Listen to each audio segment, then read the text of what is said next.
Oke, mulai. Assalamualaikum warahmatullahi wabarakatuh. Mmm, ya hari ini ya, kita pertemuan 3 berarti di sini terkait, masih tentang desain for manufacture and assembly atau DFMA.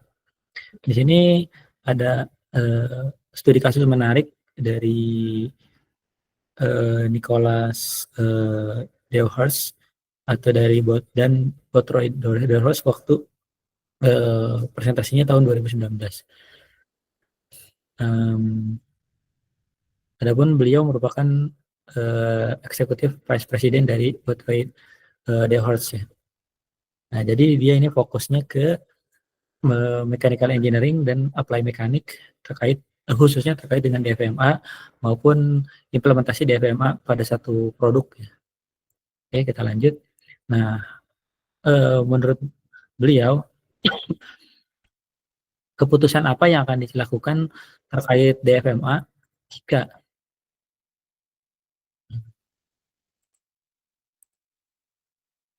keputusan apa yang dilakukan oleh engineer, terutama produk engineer ataupun production engineer itu terkait, DVMA satu produk.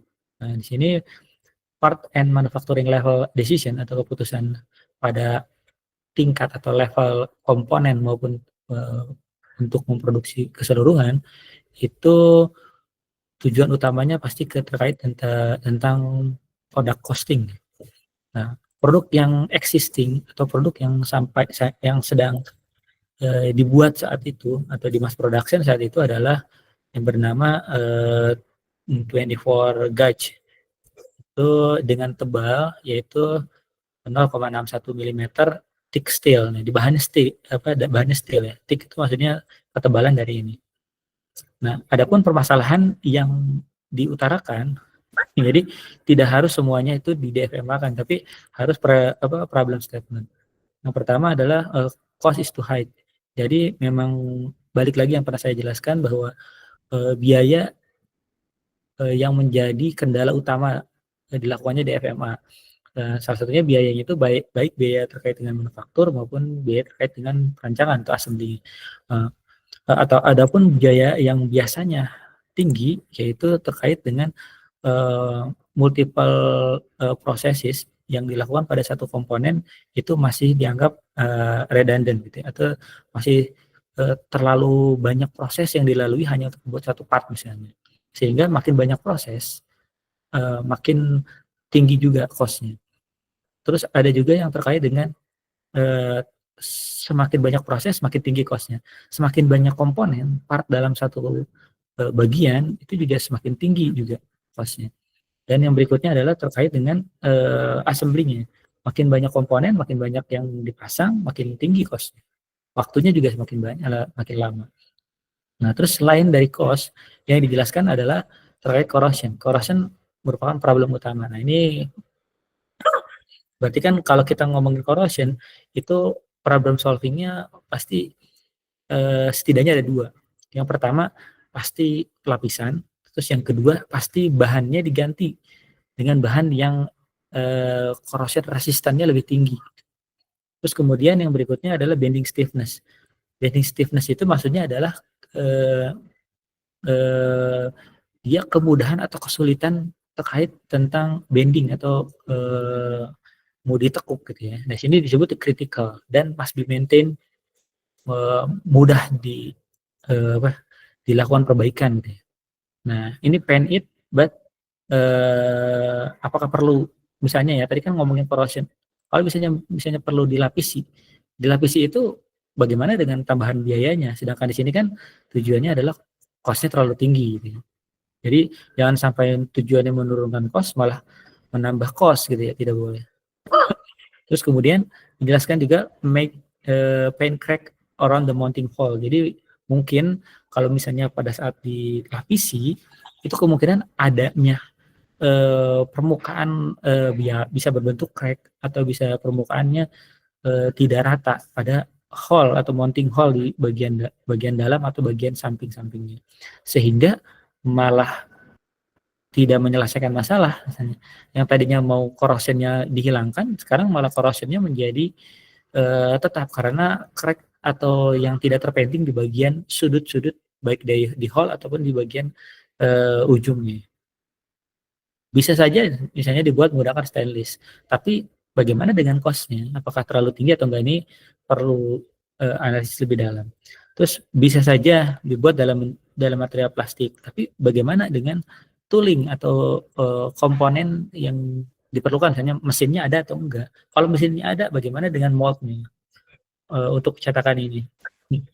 Terus kalau misalnya mold-nya cukup, terus kalau misalnya bisa dibuat, nah, bagaimana dengan maintenance stiffness requirement tadi? Kekakuannya bagaimana? Apa cukup kaku atau jangan-jangan baru dipasang dia mudah melentur, atau misalnya modus elastisitasnya malah terlalu rendah. Ini problem statement dari produk ini. Nah, adapun di sini dia memberikan beberapa solusi. Yang pertama adalah dalam satu pendekatan alternatif desain. Alternatif desain yang dimaksud adalah bisa aja menurutnya itu bisa aja membuat desainnya itu bentuk yang berbeda ya, berbentuk yang berbeda tapi fungsi yang sama. Nah, tapi yang di sini dia jelasin alternatif desainnya itu dari bahan dan juga dari tadi pelapisan. Ataupun misalnya bisa saja kita melakukan alternatif desainnya dari yang lain ya. Ini ada A, B, C, dan D. Bisa saja yang E-nya itu ternyata bentuknya berbeda atau yang lainnya lah ya, dari bentuk sudutnya atau misalnya dari panjangnya atau dari tebalnya dan lain-lain, itu bisa menjadi pertimbangan. Nah, contoh misalnya desain yang pertama itu yang bawaannya nih, dia 24 gauge yang tebal sama, terus kemudian bahannya steel. Terus kemudian yang B berbedanya adalah tetap steel tapi dia painted atau dilapisi oleh cat atau misalnya oleh pelapis yang lain ya. Terus yang berikutnya dia tidak dilapisi tapi dia stainless steel. Jadi materialnya benar-benar berbeda.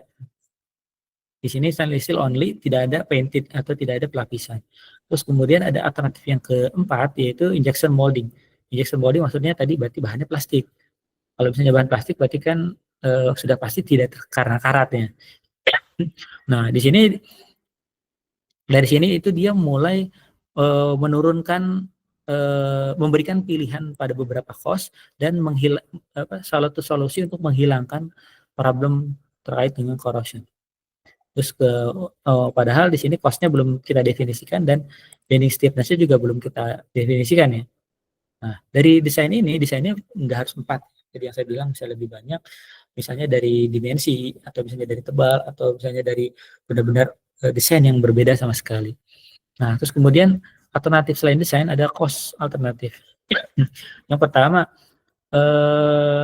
di sini ada estimasi biaya yang diperlukan terkait dengan satu produk ya. Di sini satu pieces produk ya, bukan terkait bahan mentah ya, tapi di sini satu produk itu bahannya cost-nya secara keseluruhan itu berapa. Misal untuk yang existing itu yang steel ini 0,75 USD misalnya. Terus kemudian steel painted-nya 1,31 USD.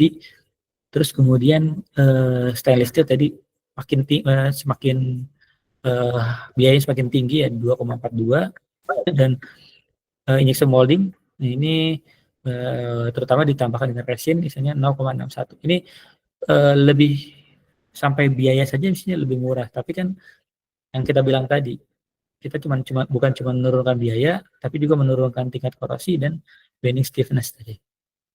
Nah, ini biayanya ini bervariasi tergantung dari lokasi atau misalnya ketersediaan di lapangan. Bisa saja ternyata kalau dari literatur biayanya lebih murah, tetapi ketersediaan di lapangan tidak ada. Di Indonesia tidak ada misalnya, adanya di Europe atau US misalnya. Nah, terus kemudian apabila misalnya kita pilih ya, contoh ini, contoh misalnya kita pilih injection molding. Injection molding di sini kita harus menentukan bahwa untuk menghitung bending stiffness kita definisikan misalnya ketebalannya kita tentukan dengan H. Terus kemudian yang saya bilang tadi, kekakuan satu bahan itu misalnya kita ambil material propertiesnya itu adalah yang modulus misalnya. Di mana yang modulus atau nilai E itu merupakan integral dari strength terhadap strain. Nah, kemudian kalau kita yang modulus ini kalau kita melihat ke diagram uji tarik, dia kan bisa menentukan nilai dari yield strength sama dari misalnya ultimate tensile strength. Ini contoh kenapa di sini salah satunya adalah kita gunakan yang modulus. Nah, kalau misalnya kita lakukan bahwa bending stiffness, misalnya kita gunakan dengan persamaannya misalnya H pangkat 3. Dimana kalau misalnya ekivalen terhadap material 1 dan material 2 kita bandingkan, misalnya H pangkat 3 sama dengan H pangkat 3 atau H2 sama dengan H1 merupakan E1 dibagi E2 pangkat 1/3 ini pindah ruas ya. Maka kalau misalnya kita bandingkan antara material existing dari stiffness dari yang tadi material steel 24 gauge ini yang steel, jika kita bandingkan dengan polyethylene ini kan injection molding kan yang saya bilang bahwa bahannya plastik ini polimer. Nah polimer ini bisa saja macamnya banyak gitu ya. Di sini contoh dia menggunakan 3 jenis polimer yaitu polyethylene, ABS sama polikarbonat misalnya. Di mana polikarbonatnya dia spesifik di sini 30%-nya gelasnya. Atau bisa saja jenis yang lain kalian mau membandingkan lebih komprehensif. Misalnya dengan bahannya bukan hanya polyethylene, misalnya polipropilen atau PET atau misalnya bentuknya PVC itu bisa lebih komprehensif. Gitu. Terus kemudian kita masukkan dari kepersamaan tadi nilainya sehingga muncul tadi nilai stiffness-nya hanya muncul dari 3,7, 2,8 sampai 2,0. Nah, kalau kita bandingkan, kalau misalnya tadi kita bandingkan terkait dengan nilai bending stiffness, kekakuan. Kekakuan ini maksudnya adalah makin tinggi nilai di sini sebut milimeter ya, milimeter maka dia semakin tahan terhadap perubahan bending itu perubahan kekakuannya. Nah, yang berikut misalnya kita kalau tadi bandingkan dengan bending stiffness, sekarang kita bandingkan dengan thermal properties dari bahan yang terpilih tadi. Kalau yang bahan terpilih tadi misalnya kita polyethylene, terus ABS ya, polyethylene ini, terus ABS, terus kemudian polikarbonat 30% glass. Nah, kemudian yang saya bilang tadi, mungkin aja kita tambahkan jenis yang lain seperti HDPE, terus kemudian polipropilen 40% talknya, terus ada nilon, terus ada polikarbonat yang umum ya. Nah, terus kemudian kita bisa bandingkan thermal properties. Thermal propertiesnya contohnya di sini ada 4, thermal diffusivity, ejection temperature, boiling temperature, sama ejection temperature. Nah, ini bisa saja thermal propertiesnya lebih banyak. Tapi yang kita pelajari di pemilihan bahan dan proses, terus kemudian kita bahas di proses manufaktur ya, ini juga banyak. Nah, ini bisa saja kita bandingkan dengan data yang lebih banyak, bukan hanya 4 ini. Nah, contoh misalnya thermal diffusivity ini nilainya berkisar yang paling rendah 0,08 sampai 0,11. Di mana thermal diffusivity ini misalnya angkanya ini menunjukkan bahwa semakin tinggi nilainya maka dia semakin mudah thermalnya itu untuk berpindah gitu. Untuk berpindah dari satu bahan ke bahan yang lain. Atau misalnya injection temperature pada saat injection molding ternyata dia membutuhkan pemanasan sampai berapa derajat. Oh, ternyata yang paling tinggi di polikarbonat 30% glass misalnya. Dia sampai 329 derajat Celcius. Maka di sini sudah dibilang bahwa semakin tinggi temperaturnya berarti kemampuan mesinnya harus diperhatikan. Apakah memenuhi atau tidak, atau jangan-jangan hanya dibatasi sampai contoh itu. Terus kemudian ada mold temperature, ejection temperature ini yang terkait dengan injection molding. Terus kemudian kita hitung misalnya nilai temperatur yaitu pada injection molding. Nah, terus di mana ya kita lihat tadi nilai TC sama dengan di sini 4 tambah 15 dan sekian ya. Terus di mana nilai WT-nya itu atau short weight-nya itu dalam satuan kilogram. Nah, kalau misalnya kita tentukan misalnya nilai K-nya itu untuk material yang terpilih yang tadi yang misalnya ada sini ada 6 ya. Kita tentukan material K-nya itu nilai kita hitung tadi, misalnya kita hitung itu nilainya itu antara 2,16 second per milimeter, ada yang paling tinggi, paling rendahnya yaitu 1,56 second per milimeter persegi.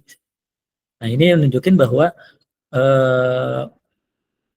pada saat injection molding itu seberapa cepat si cairan leleh dari polimer itu menempati satu area misalnya. Nah, ini menunjukkan bahwa pada saat polikarbonat 30% glass, dia menunjukkan bahwa dengan waktu yang sangat yang lebih singkat, 1,56 detik per milimeter. Jadi dalam satu waktu dia sudah menempati 1 milimeter persegi. Itu kan lebih cepat. Berbeda dengan yang 2,16 berarti lebih lama dia mengisi.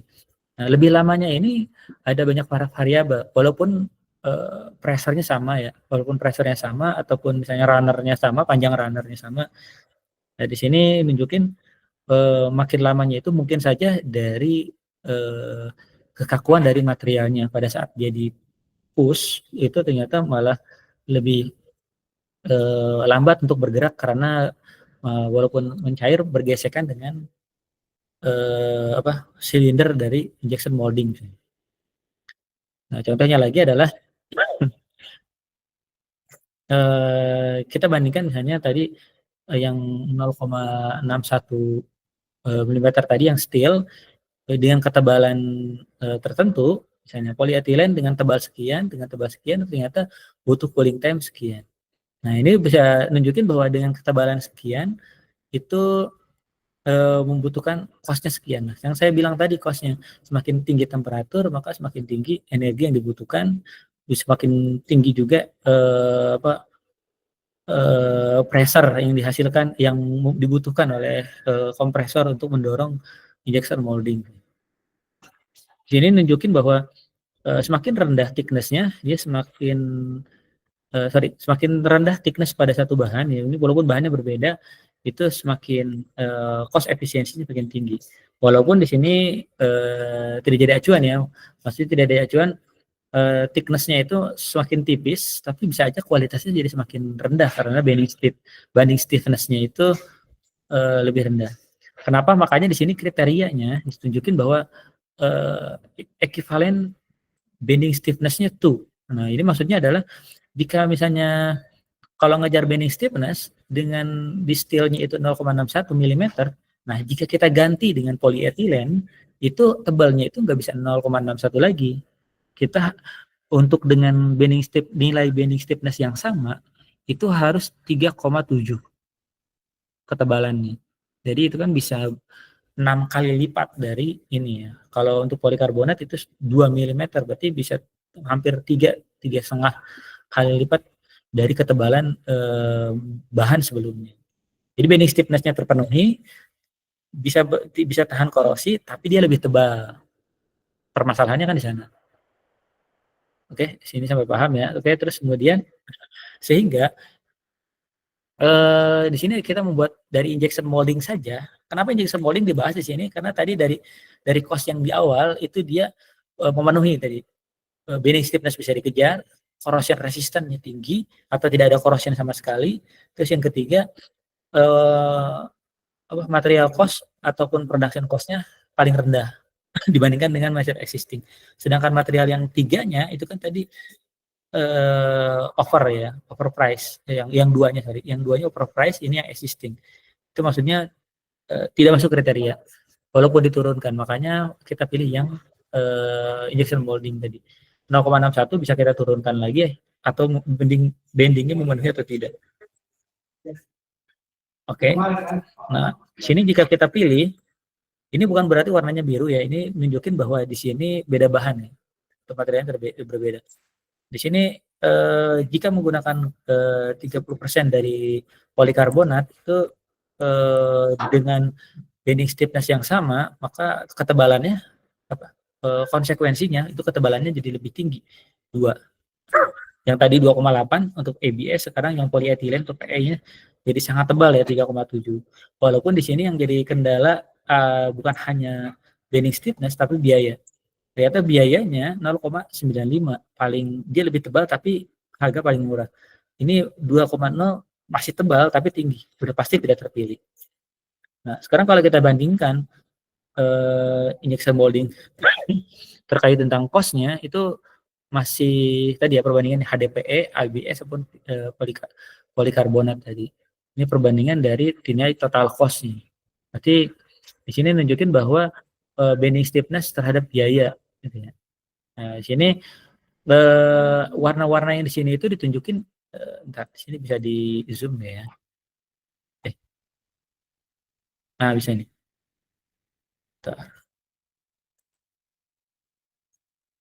Eh, oh di situ nggak ngezoom ya. Tapi kalau di saya di zoom nih. Ah, bisa nih. Nah, gini ya. Yang biru tooling, yang hijau reject, yang kuning biaya proses, yang biru itu biaya setup, dan orange itu biaya material. Nah, di sini ditunjukin bahwa tadi dari total biaya yang ditunjukkan itu tunjukin eh, dari nunjukin misalnya dalam satu produk ini 0,95 total keseluruhan biaya itu didapat dari biaya tooling, biaya reject, misalnya reject pasti ada reject ya dalam satu proses makanya kecil. Terus kemudian ada biaya proses mendominasi dari setiap bahan apapun ya, prosesnya sangat tinggi. Terus kemudian ada biaya setup juga kecil. Terus kemudian biaya material yang cukup tinggi. Makanya di sini biaya material yang tiga, yang polikarbonat lebih mahal dibandingkan biaya raw material dari yang lain. Walaupun yang nomor satu HDPE, biaya materialnya murah, tapi prosesnya mahal. Toolingnya di sini rata-rata mendekati itu ya. Itu salah satu perbandingan bukan cuma biaya bahan, tapi biaya prosesnya dan biaya tooling atau biaya yang melekat. Nah, makanya dari berbagai analisis dari DFMA, ini kita bisa bandingkan dari yang tadinya sama, pilihan satu steel, dua steel painted, yang tiga stainless steel, yang keempat adalah injection molding. Itu jika kita tekan lagi, itu bisa lebih murah sebetulnya dari harga yang awal 0,39 USD ya, dari biaya keseluruhan. Oke, sampai sini ada pertanyaan. Uh, ini hanya dari penjelasan menurut Nicholas Bothroyd ini, bahwa perbandingannya dari desain kecenderungan terhadap ketahanan korosi, bending stiffness, dan biaya. Itu perbandingan simpelnya ya.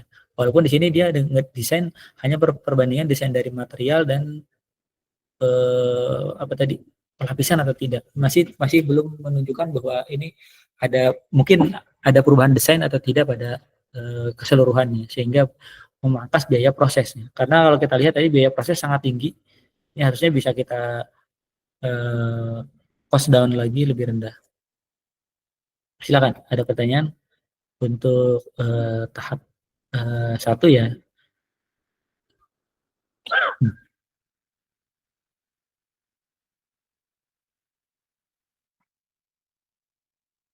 Yang lain, silakan. Suara saya masih jelas terdengar ya?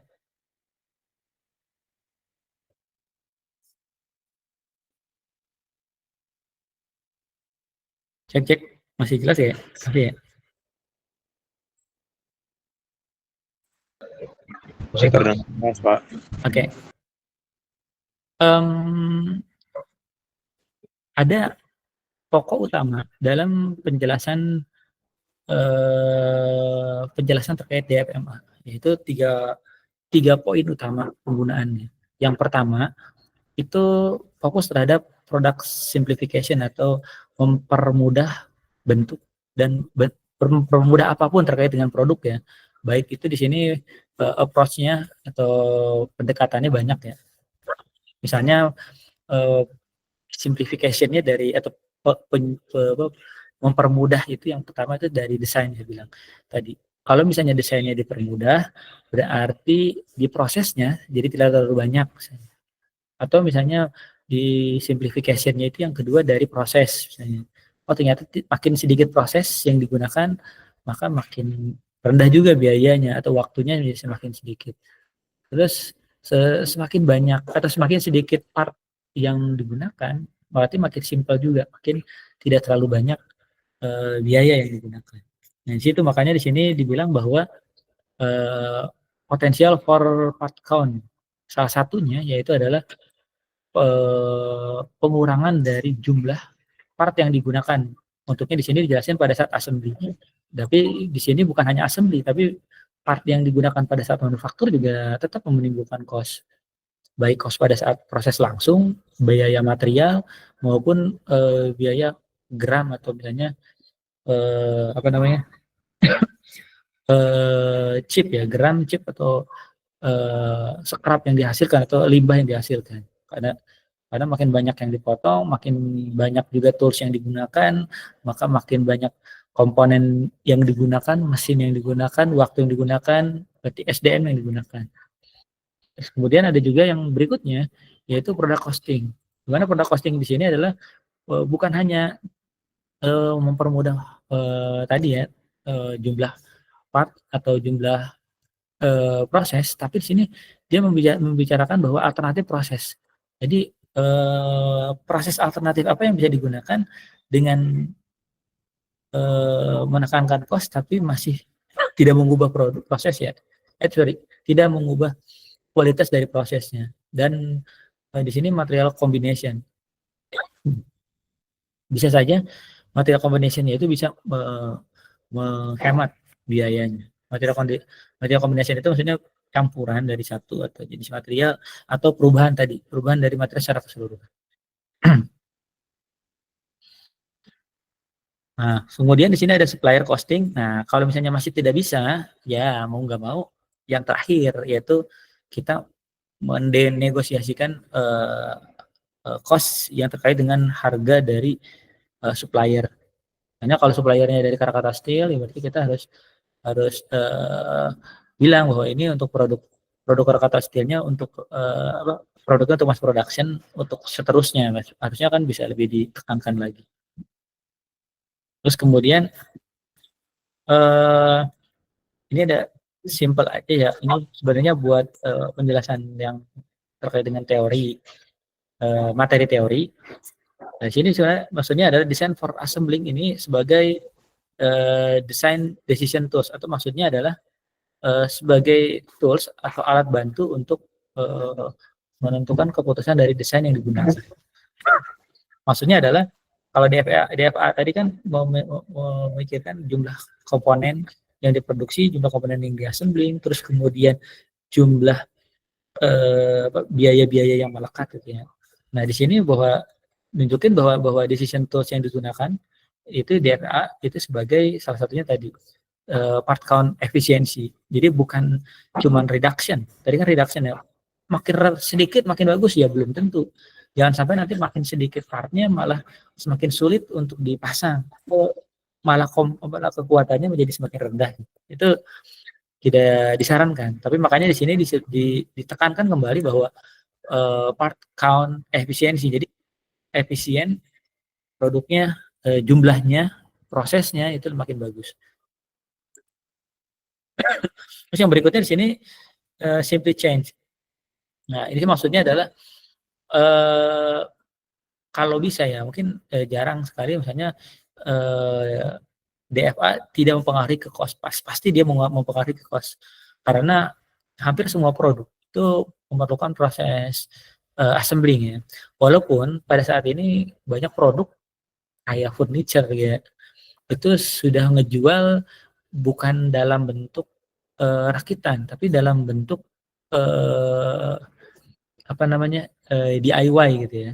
Jadi maksudnya partnya terpisah-pisah, terus dimasukkan ke box, terus kemudian dikasih petunjuk pemasangan. Nah itu biasanya kalau kita sering beli rahat di online gitu ya, di beli meja, beli kursi, oh ternyata harus DIY gitu, harus dipasang sendiri, buat apa ininya harus diketok sendiri, nanti disediain obeng, disediain skrup. Nah itu sebenarnya salah satu strategi untuk mengurangi assembly-nya itu, karena dia hanya ngejual dari manufakturnya aja. Itu salah satu strategi juga. Terus di sini jelaskan bahwa people generally risk adverse atau making significant change. Nah, ini hampir tidak semua orang sebenarnya paham terkait dengan DFA ya. Nah, di sini maksudnya hampir semua orang itu pada umumnya itu harus memahami bahwa bagian dari assembling itu sebetulnya mempengaruhi ke cost secara keseluruhan. Contoh misalnya pada saat kita dalam sebuah sistem conveyor pada saat pemasangan blok mesin misalnya. Nah itu ada 1 detik dalam 1 cycle yang terlewat atau yang lebih lama, maka itu akan menambah signifikan ke proses-proses selanjutnya. Itu risk-nya semakin tinggi. Nah, terus kemudian di sini better implement early. Nah, di sini maksudnya yang saya jelaskan tadi.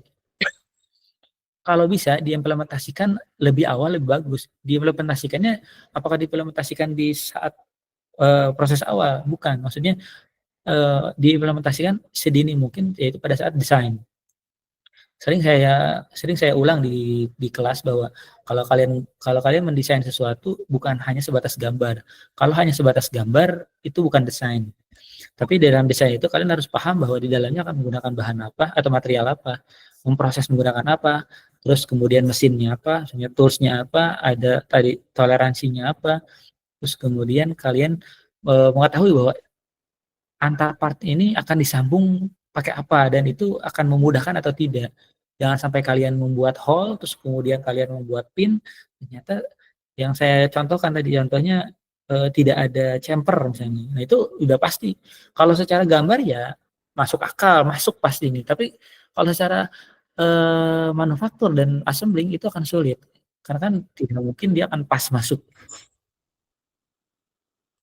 Nah, terus kemudian di sini payoff upfront design time. Nah, ini memang membutuhkan waktu desain yang sangat lama di awal atau membutuhkan cost yang tinggi, tapi jelas itu akan mengurangi kesalahan yang akan terjadi pada saat proses manufaktur ataupun produksi. Daripada gagal banyak NG dan banyak yang terbuang dari material yang sudah dibuat. Nah, ini contoh misalnya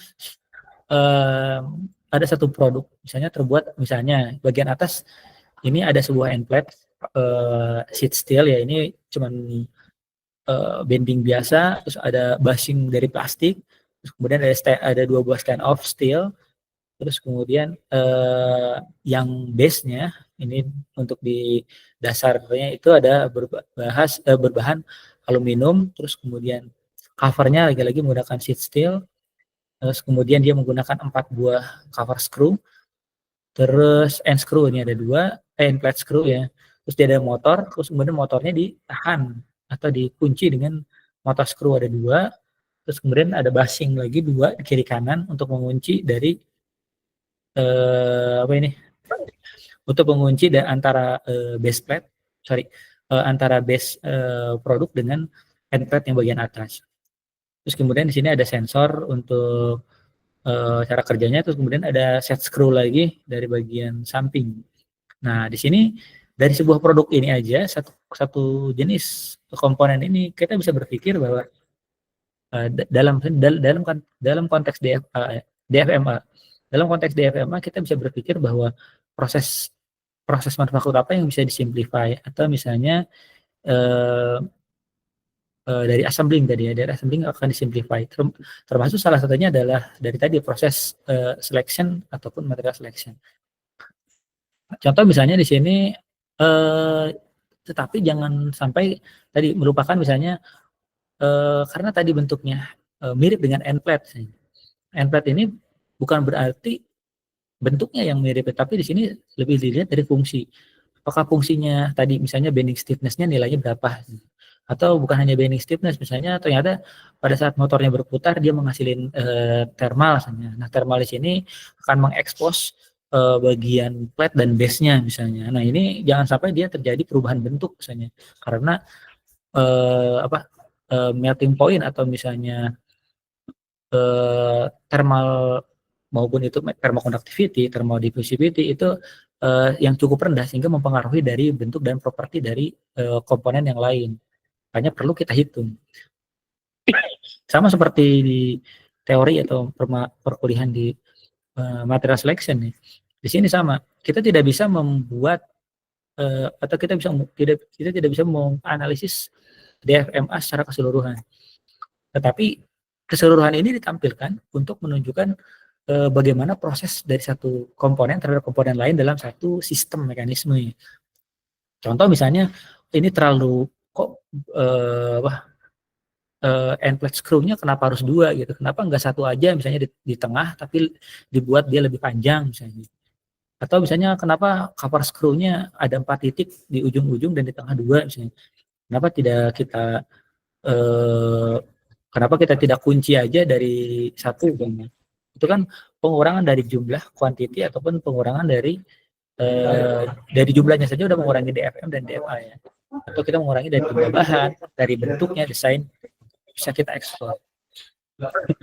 Nah, dari bahan-bahan tadi kalau misalnya kita buat contohnya, nah di sini misalnya ada original design, tadi kita hitung ada banyak komponen.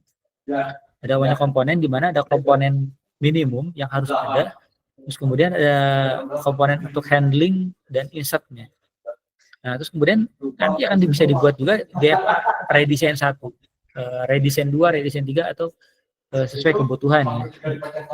Sambil dianalisis kira-kira dari desain ini akan mengubah fungsi enggak? Kalau tidak mengubah fungsi, apa yang menjadi peningkatannya? Ya ini contoh ya, ini contoh yang original. Di sini yang di original, terus kemudian dari master originalnya ini, di sini maksudnya adalah untuk penjelasan satu persatu komponen. Misalnya di sini untuk bagian screw-nya, nanti ada bagian plate-nya. Ini kan motor screw ya. Terus kemudian setelah melakukan analisis tadi, ternyata dari gambar awal itu sudah kita lakukan optimasi redesign, itu bentuk yang sebelah kanan. Nah, yang sebelah kanan ini ternyata dari banyaknya desain, ternyata keseluruhan terdapat pengurangan sebanyak 63% komponen secara keseluruhan. Terus kemudian ada pengurangan dari 4 supplier dari supply chain, jadi tidak terlalu tergantung dari harga dan pemasoknya. Terus kemudian detail drawing jelas berkurang, karena berkurangnya 63%, maka 63% detail drawingnya pun akan berkurang. Karena kalau yang kalian buat itu kan gambarnya itu kan baru gambar teknik, terus belum ke gambar mesin, belum gambar kerja gitu. Itu akan panjang. Makanya sebelum gambar kerja, setelah gambar kerja itu kan ada gambar drafting atau detail drawing yang dibuat per komponen. Makin sedikit, maka makin cepat detail drawing itu selesai untuk diproses ke gambar kerja. Nah, di sini makin sedikit komponen yang dilakukan, yang diproses ataupun digambar, maka 74%-nya di sini reduction terhadap assembly time. Jadi waktunya semakin cepat. Nah, di sini jelas di sini eco reduction, karena berkurangnya assembly time, maka berkurang juga pasti di labor cost-nya. Jadi baik itu labor cost pada saat assembly yang 74% maupun labor cost pada saat pembuatan produk 63%, ataupun reduction pekerja untuk membuat bagian drawing ya. Jadi berkurangnya banyak ya di bagian drawing, waktu dan pekerjaannya berkurang. Terus kemudian dari bagian detail drawing pada manufaktur, kemudian pada assembly-nya itu banyak yang berkurang. Tidak terlihat berbeda bentuknya, tetapi secara komponen fungsinya dia akan sama. Yang penting misalnya motor berputar, terus kemudian ada base-nya, terus kemudian base-nya itu tertutup, tidak ada benda lain atau eksternal itu mengganggu keputaran motor. Ini kan cukup sampai sekian. Nah, ini urutannya sebetulnya tadi dari tahap 1 dari project scope. Gitu. Kita harus melakukan apa, terus kemudian baseline analysis, tadi kita lakukan toolsnya tadi untuk meminimumkan part atau secara umum ya, baik itu prosesnya ataupun jumlahnya. Terus kemudian kita masuk ke tahap 3A dan 3B. 3A di sini untuk redesign yang terakhir tadi, product simplify, isi assembly, cost reduction, maupun redesign risk. Terus kemudian setelah secara teknikalnya sudah terpenuhi, baru kita bahas terkait dengan cost estimation. Ya, biasanya menggunakan bill of material. Terus kemudian baru hasil akhirnya tadi, ide itu setelah diimplementasi itu akan mengurangi, mereduksi berapa persen saja, baik dari gambar, manufaktur maupun assembly. Sehingga dari bentuk konvensional tadi itu akan cukup mengurangi waktu dan biaya terkait dari berbagai aspek. Walaupun di sini initial design orange ini masih cukup besar ya, yang konsep desain ini dari yang 3 bisa jadi 20, itu jelas karena yang tadi dibilang konsep awalnya akan lebih lama karena kita harus membuat redesign faktor atau komponen apa saja yang bisa kita optimasi. Dia membutuhkan waktu yang lebih lama, tapi proses yang selanjutnya dia akan tereduksi secara otomatis, bahkan hampir setengah atau lebih ya, pengurangan dari waktu terutama dan biaya juga. Oke, cukup di sini. Jika kita breakdown lebih jelas DFMA ini, itu pengurangannya apa aja dari labor cost pekerja ya, atau bentuk jumlah partnya, terus spread fastener tadi sambungannya, terus total cost, biaya keseluruhan, terus terutama dari tadi masa keseluruhan, waktu ya, dan lain-lain itu akan makin banyak berkurang. Oke, ini summary and conclusion-nya, kita skip ini, bisa dibaca nanti. Oke, ada feedback atau pertanyaan, silakan.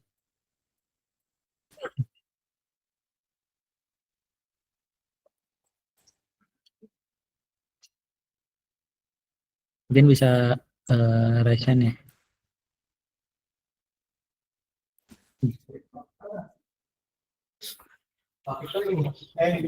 Oke, jika tidak ada,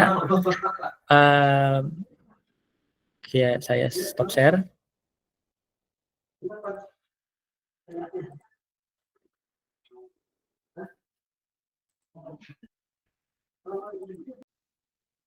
Ya, saya ulangi. Penugasannya terdiri dari 3 sampai 4 orang. Itu pengumpulannya cuma satu kelompok ya. Di mana tugas pengumpulannya itu sama seperti yang tadi dijelaskan di slide. Itu kalian buat cari ide satu komponen itu yang terdiri dari beberapa part yang saling terhubung. Ini saya share lagi.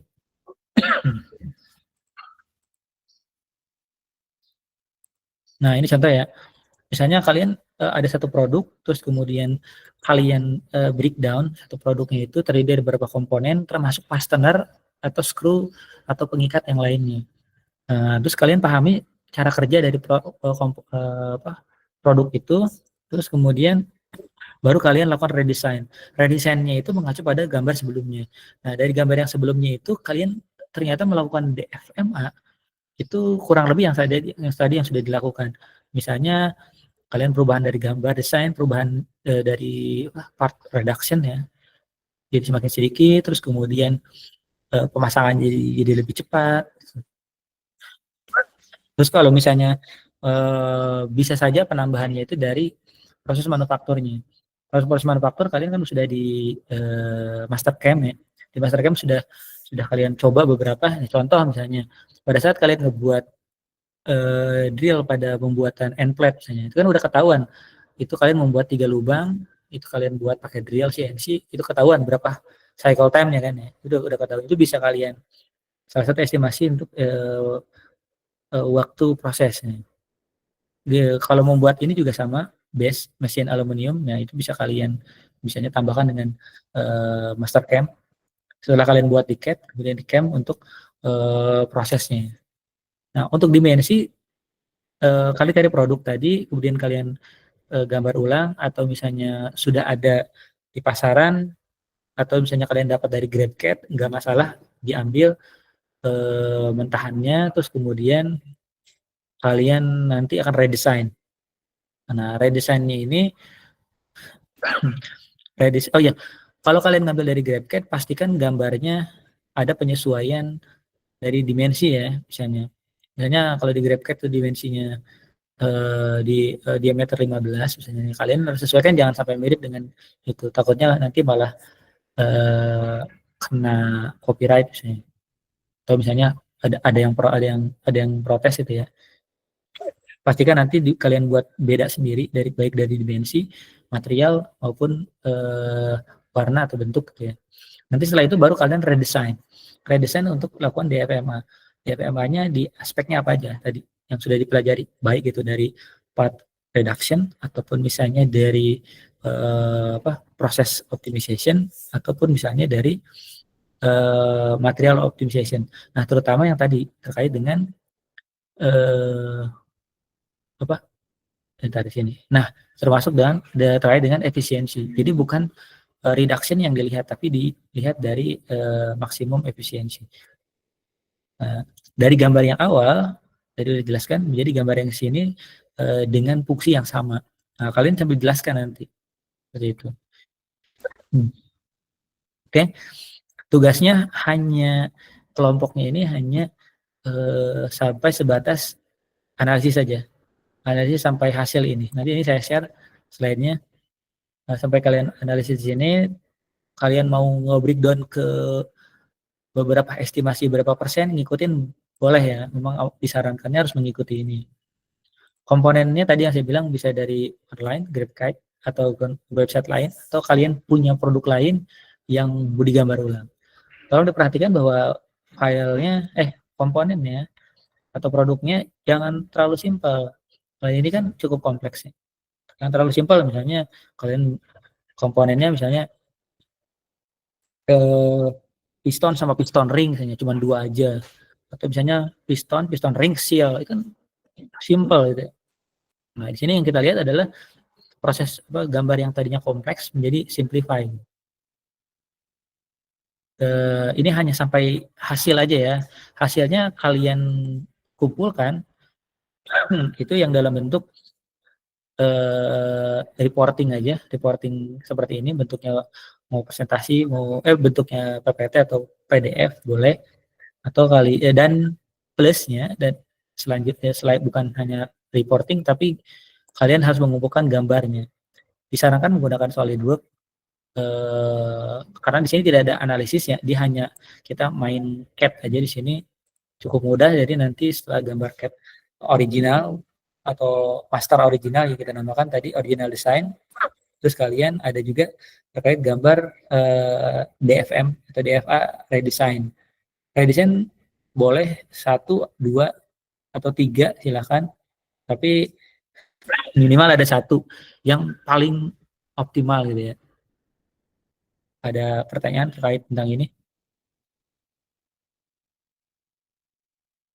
Ini bisa tadi ya, bisa kalian kurangi dari material, dari jumlah, dari orientasi misalnya, tapi secara fungsi dari komponennya tidak berubah. Oke, cukup. Oke, Raka Dwi, silakan. Pak, izin. Ya. Untuk kelompoknya itu dipilihkan oleh dari Bapak atau bebas, Pak? Paling ya. cukup itu aja, Pak. Oke. Terima kasih. Terima kasih, Raka Dwi. Jadi untuk kelompok saya bilang tadi yang penting 3-4 orang. Terserah mau dari kelas A, ada yang gabung kelas B, atau campuran ya boleh silakan. Yang pasti yang kira-kira bisa kondusif dengan kalian. Kalau misalnya kalian di sini sih saya lihat misalnya ada 39 atau 38, harusnya ada yang 4 orang, 3 orang. Jadi jangan sampai nanti Pak saya sendiri atau 2 orang. Kalau bisa jangan ya. Khawatir beban kerjanya berlebih malah jadi pekerjaannya jadi tidak optimal ya. Harusnya di sini ada kalian punya gambar original, kalian harus gambar redesign, kalian harus belum analisis perhitungan yang seperti tadi, malah menjadi tidak optimal. Kadang-kadang dikerjakan sendiri atau berdua. Jadi 3-4 orang agar bagi tugas gitu ya. Kalau bagi tugasnya itu maksudnya, oh kita redesign, ya udah kita gambar ada komponen ada sekian, kita gambar empat orang ini gambar masing-masing 2 part. Nah, itu kan lebih enak begitu guys. Itu ya, saya sarankan menggunakan SolidWorks supaya nanti saya ceknya lebih mudah ya. Jadi ada 2 ya. Yang pertama file SolidWorks, terus yang kedua file PDF terkait tadi penjelasan seperti ini. Ada pertanyaan? Tidak cukup? Ya. Kalau tidak ada saya stop dulu.